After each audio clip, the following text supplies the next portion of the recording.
Da nosso trabalho desta noite, né? E eu queria pedir para o menino botar o tema aqui, por favor, e deixar. Os irmãos pode sentar porque já foi, o irmão já orou aí pela oferta, já orou pela intercessão do culto, e nós respeitamos essa oração, né? E nós vamos entrar já aqui direto na nossa mensagem desta noite, né? E você pode pôr ali, Gui, o tema para ali, a mensagem, o título para a gente ali? Já está lá? O que diz ali? Atos, você colocou...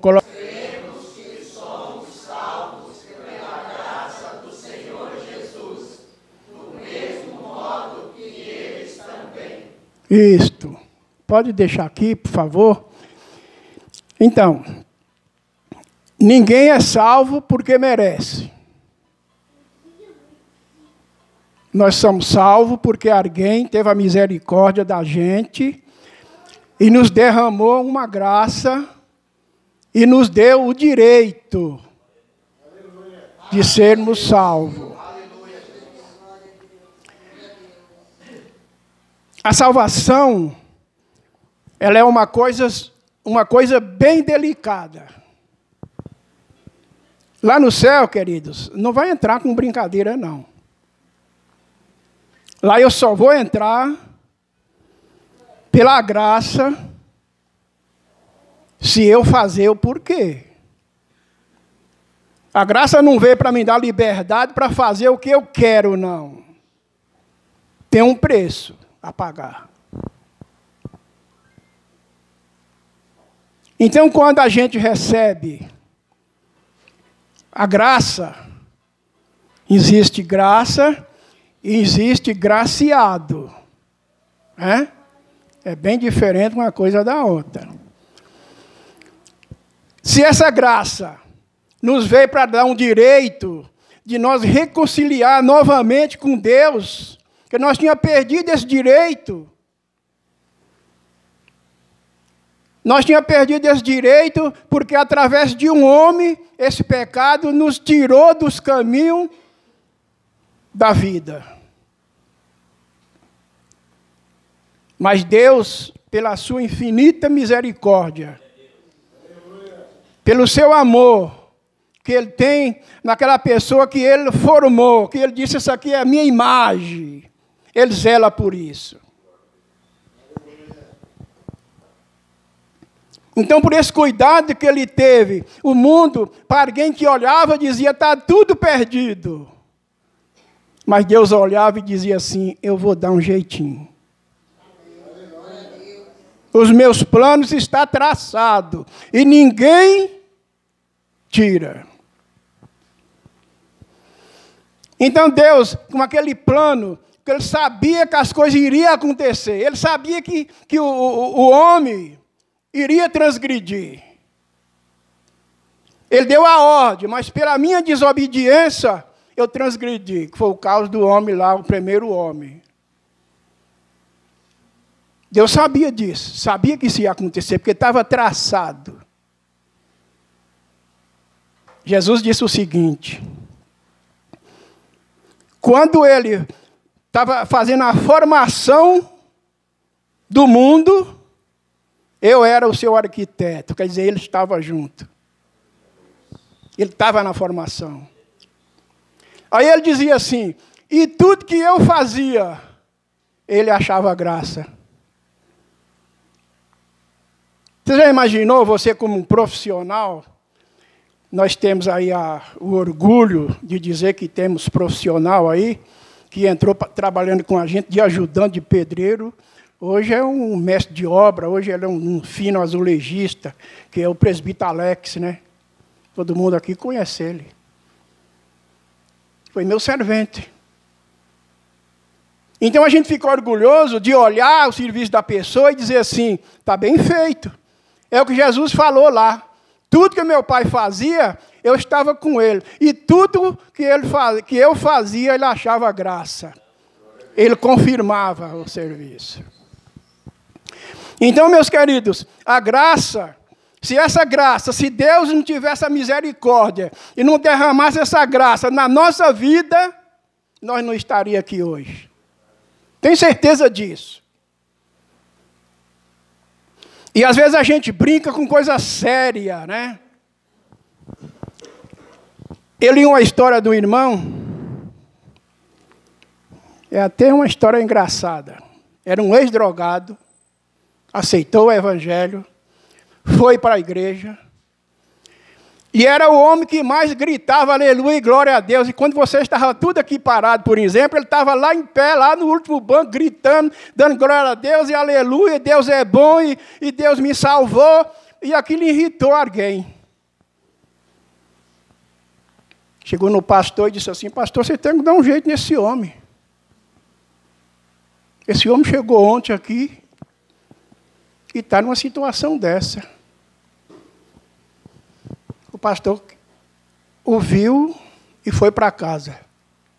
Chegou em casa e ele falou para a patroa: eu vou ter que chamar a atenção do Joãozinho, porque a turma está reclamando dele, ele está fazendo escândalo na igreja, e eu vou ter que chamar a atenção dele. A sábia esposa, viu, irmã, disse o seguinte: você já conversou com ele? Você já falou com ele? Perguntou para o pastor da igreja. Ele disse não. Então você vai e fala com ele antes de chamar a atenção. Vocês podem estar pensando, isso não tem nada a ver com graça. Tem sim, senhor. O pastor sabia que ele morava num lugar bem esquisito. Sabia que ele morava lá num lugar bem perigoso. O pastor chegou num determinado lugar, largou o carro, que não dava para entrar carro, e entrou a pé. Chegou, perguntou para alguém que fica lá de vigia, que uma vez pegaram eu com o Orlando aqui, entrando numa comunidade aqui, Orlando com aquele óculos escuro dele, parecendo um investigador. Quando nós entramos, tinha 2 cidadãos bem na entrada. Olhou, aí bateu o dedo aqui, fioto. Eu subi bem alto, né? Nós fomos embora. Chegou lá mais na frente, alguém olhou e gritou: é crente. Quer dizer, estava livre a passagem para nós, né? A passagem estava livre. Então, ele entrou nessa comunidade, desceu a pé, perguntou para uma pessoa que estava lá de vigia: eu quero falar com o Zezinho.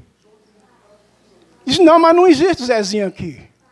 É o fulano assim, assim, assim. Ah, não, agora ele é mano, né? Que tinha aceitado, era crente, né?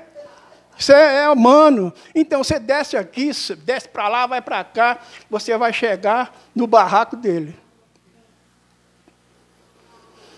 O pastor foi, chegou no barraco, quando bateu o palmo, ele saiu. Aí ele começou a gritar: aleluia, glória a Deus. Pastor nunca veio na minha casa, foi Deus que lhe mandou aqui, pastor. E o pastor chegou e foi entrando, e ele disse: não, peraí, pastor, minha casa tem doutrina. Primeiro você vai orar comigo para poder entrar aqui. Não é só chegar, tomar chazinho com bolacha e orar e ir embora, não. Você vai orar antes de entrar na minha casa, que aqui tem doutrina. O pastor já começou a ficar. E ele entrou, orou, entrou. Aí ele começou dando glória a Deus e aleluia. Ele tirou a camisa e mostrou para o pastor: aqui, pastor, eu estou cravado de furo de faca, de bala nas minhas costas. Você pode ver quantas marcas tem de bala, de faca. Eu não morri porque Deus me deu a graça e teve a misericórdia de mim.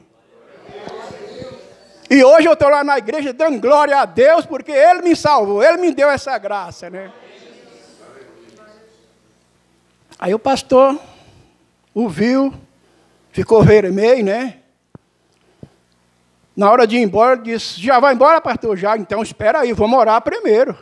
Nós primeiro vamos orar para depois você ir embora.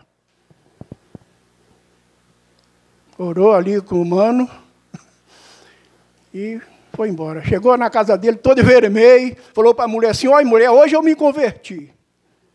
Quer dizer, nem o pastor era crente. Hoje eu me converti, mulher. Você sabe por quê? Porque eu entrei num lugar que você sabe, olha, ali ninguém quer ir naquele lugar. E eu fui ali e encontrei fé. Encontrei o mandado lá, e todo mundo ouvindo, e ele gritando, e dizendo, o pastor está aqui. E eu falei, meu Deus, não, e ele gritava. Ele dizia, pastor, Deus me deu essa graça, Deus me deu essa misericórdia, porque eu era para estar morto.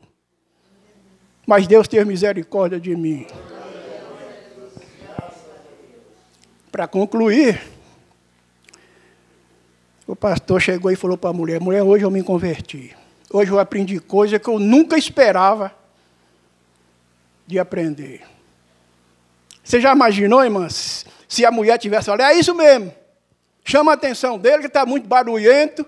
A mulher disse, olha, os teus obreiros lá sentam no primeiro lugar do banco, fica lá no último canto, à beirada da parede, não faz nada, não fala nada, não dá aleluia, não dá glória a Deus, e são seus obreiros. E ele está lá dando glória a Deus e aleluia, está irritando alguém.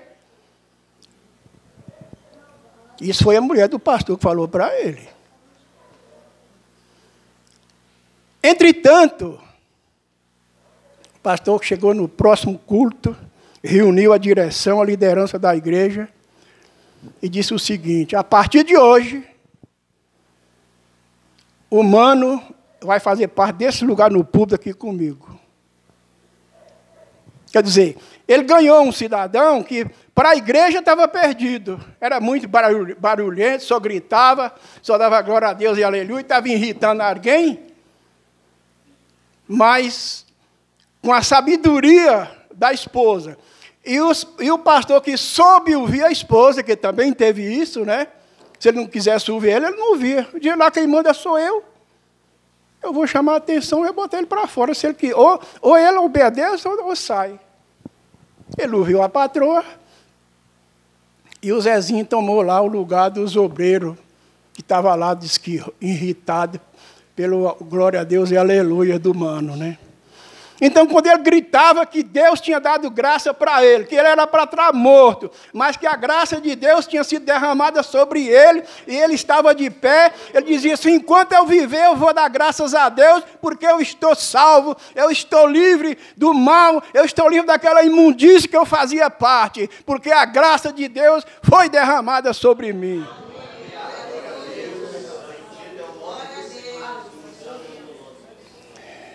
Então, queridos, hoje a gente vê aí alguém vendendo o evangelho, vendendo graça, vendendo tudo. Aí Jesus vem dar uma aula disso, você recebeu de graça, viu, Neuza? Você recebeu foi de graça, não foi? Foi, então você vai ter que dar de graça também. Então, quando a gente vê essa questão de o cristão, ele não é tudo aquilo que eu penso que eu sou. Porque se eu não tiver a graça de Deus, eu não sou nada, eu não sou ninguém. Eu estou aqui porque a graça foi derramada sobre mim. Se essa graça foi derramada sobre mim, eu tenho que valorizar ela, eu tenho que brigar por ela, eu tenho que fazer o porquê eu possuí essa graça.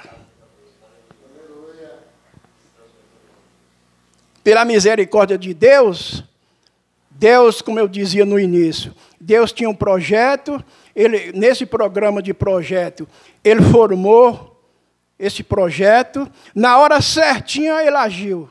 Quando alguém achou que estava tudo perdido, ele chegou e disse, filho, é hora de você ir.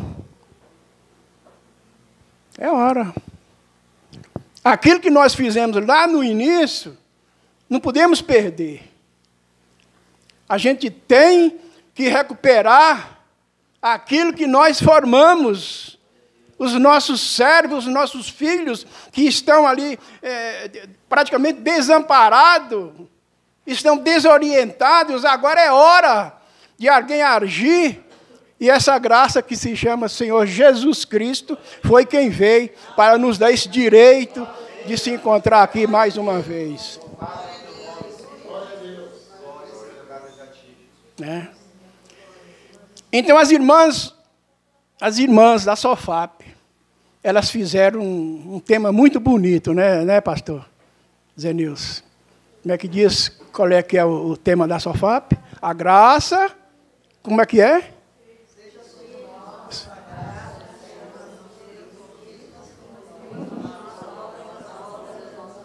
Isto. Bonito, né? Que a graça do nosso Senhor seja sobre nós.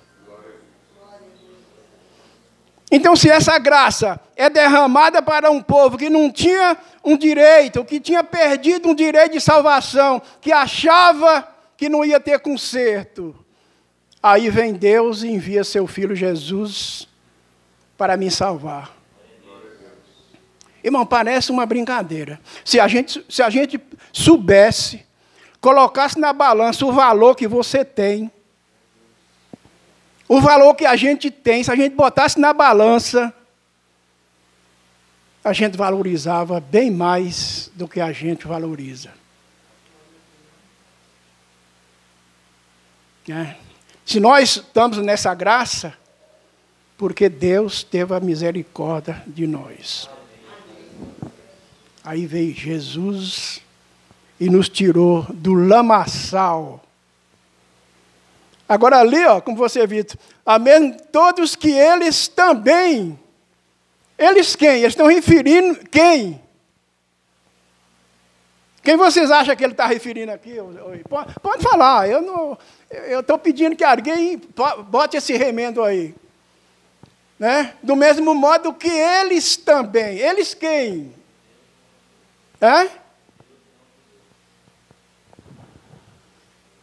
Exatamente. Tanto aqueles que veio antes de mim, né?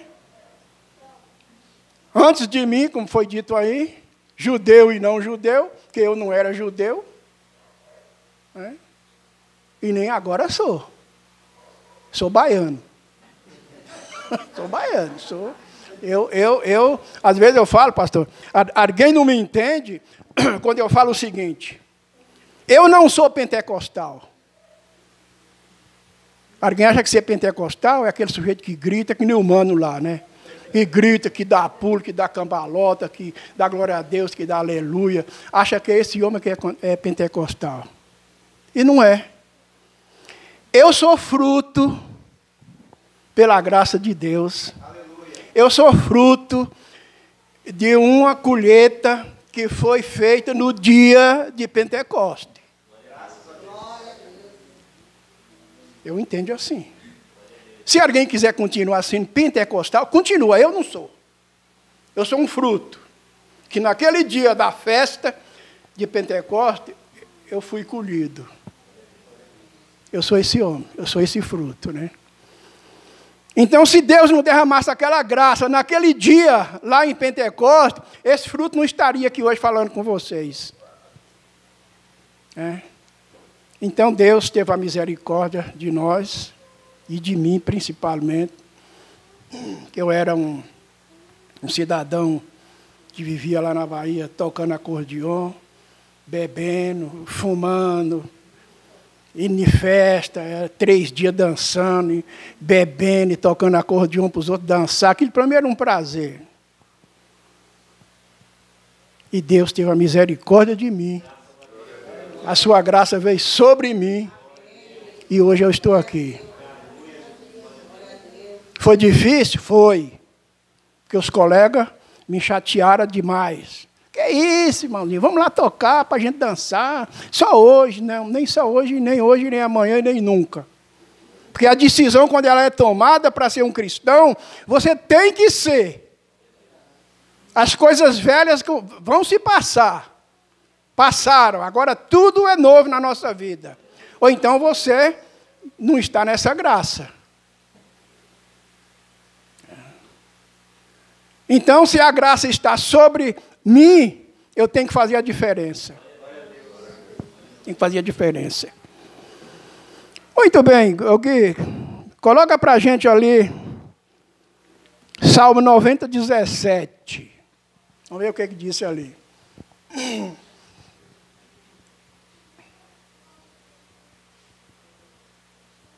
Seja sobre nós a graça do Senhor nosso Deus e confirma sobre nós a obra das nossas mãos. Isto, já firma a obra das nossas mãos. Isto. Nós ficamos somente lá em cima. Que seja sobre nós a graça. Que essa graça, queridos, nunca saia da nossa mente. Que essa graça que foi derramada para mim e para vocês, isso fique na nossa mente diurnamente. Para quando vir as contrapropostas, você saber dizer não. Porque você já é um graciado. Essa graça veio para mim e para vocês. Para todos aqueles que creram na graça do Senhor nosso Deus, né? Romanos 6,17, por favor.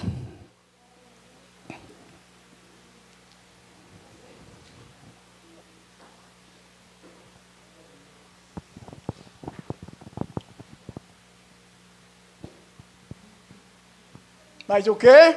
Mas a graça de Deus que... Embora tendo sido servos do pecado, obedeceis de coração a forma de doutrina a que vos pertence. E aí? Nós somos promessistas. Essa graça derramou sobre mim, e essa graça me deu uma doutrina. Se eu tropeçar nessa doutrina aqui, eu saio daquela graça lá em cima. Ou não sai? Alguém diz, não, mas Deus tem misericórdia. Deus, claro que Deus tem misericórdia. Mas eu, para permanecer lá naquela graça, eu tenho que permanecer e respeitar de coração da forma da doutrina que fosse entregue para mim, meus irmãos. E como é que a gente pode desviar dessa doutrina? Nós temos graça, nós fomos graciados. Deus derramou a graça sobre nós, então nos deu, que eu disse aqui que tem um preço e tem mesmo, está aqui. Para quem é leitor, sabe o que eu estou falando. Tem um preço, existe uma cobrança, porque se eu querer desviar, eu caio da graça. E se eu cair da graça, você já sabe para onde eu vou. Vamos lá, vamos mais um ponto para nós concluir. Romanos 11, 6. Vamos ver o que diz lá. Romanos 11, 6. Mas...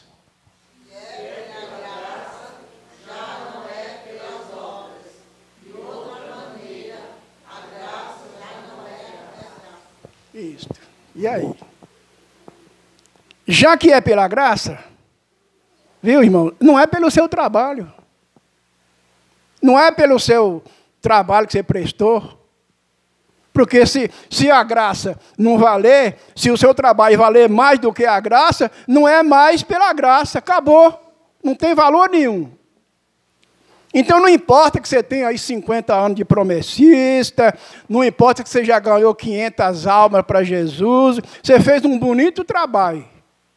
Mas sabe por que você fez? Porque essa graça estava sobre você.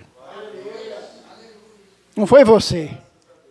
Essa graça que foi derramada sobre você, que você fez o trabalho que você fez. O trabalho é trabalho, graça é graça. Não vamos confundir o meu trabalho aí com a graça. Porque se eu pensar que o meu trabalho aqui vai me salvar, eu já estou salvo.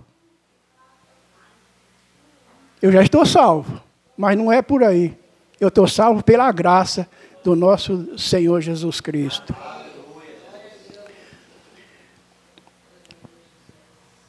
Para nós concluir, vamos colocar Lucas 2,52, para nós ver o que disse aí.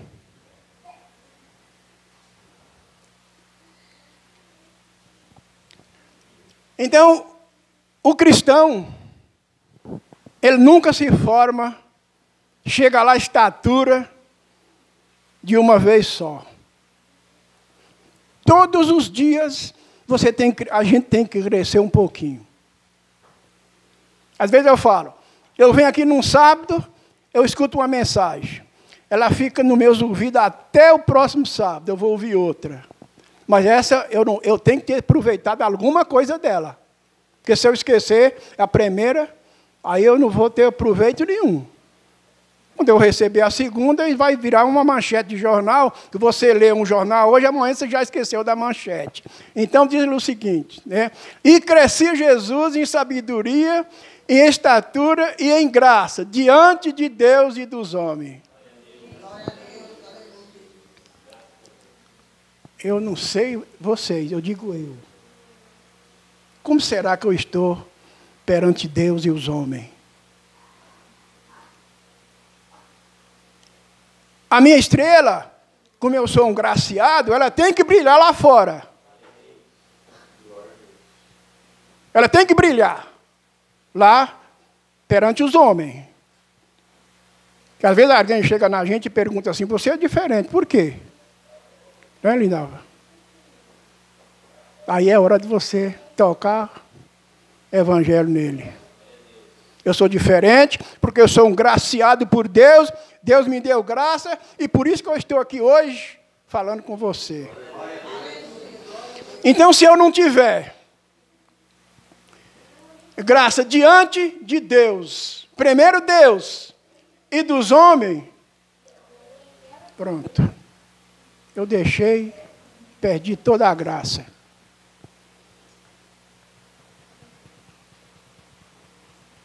Alguém disse, tinha um sujeito, um grupo, existia um sujeito bem engraçado, é outra coisa. O engraçado é uma coisa, e graciado é outra coisa.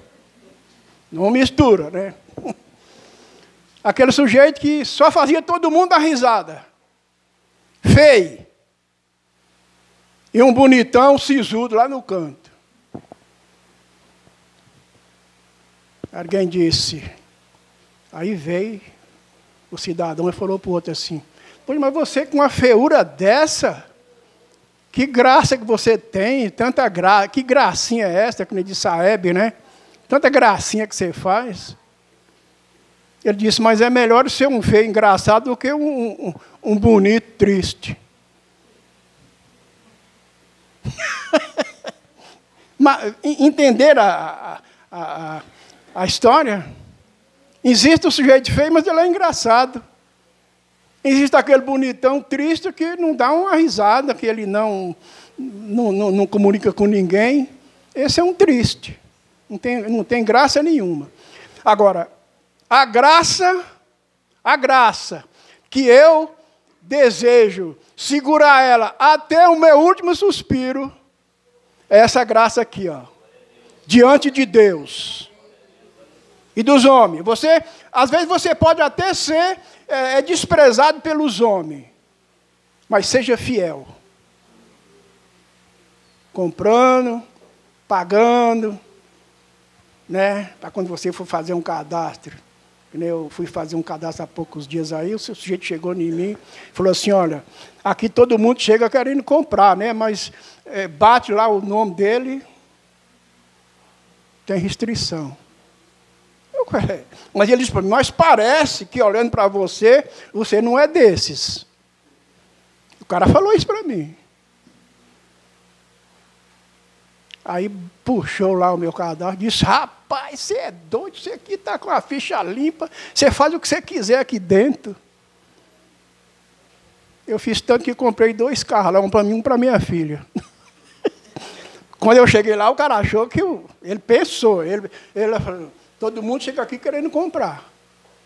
Mas na hora que bate a ficha, está suja, né, pastor? Que coisa bonita, né? Um cristão com nome sujo.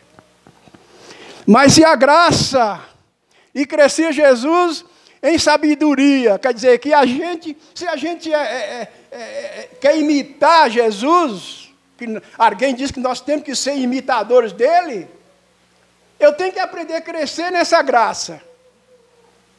Porque se eu não aprender a crescer nessa graça aí, eu estou perdendo meu tempo. Não é? Crescer na graça diante de Deus e dos homens. A última coisa que eu vou ter que falar é só isso, por hoje. Que Deus abençoe. Eu disse ali para a diretoria. Eu já vou deixar avisado desde já, viu, pastor Félix? Sabe, eu não vou estar aqui sábado que vem, que eu vou viajar, eu vou para Marília. Existe um parente lá, um tio da minha esposa que está doente. E a gente vai viajar no sábado cedinho para lá. Então, não conta comigo aqui. Nem sábado nem domingo, que eu não vou voltar só no domingo à tarde. Mas, no próximo dia 18, se Deus quiser, a gente estaria aqui. Oi, minha filha.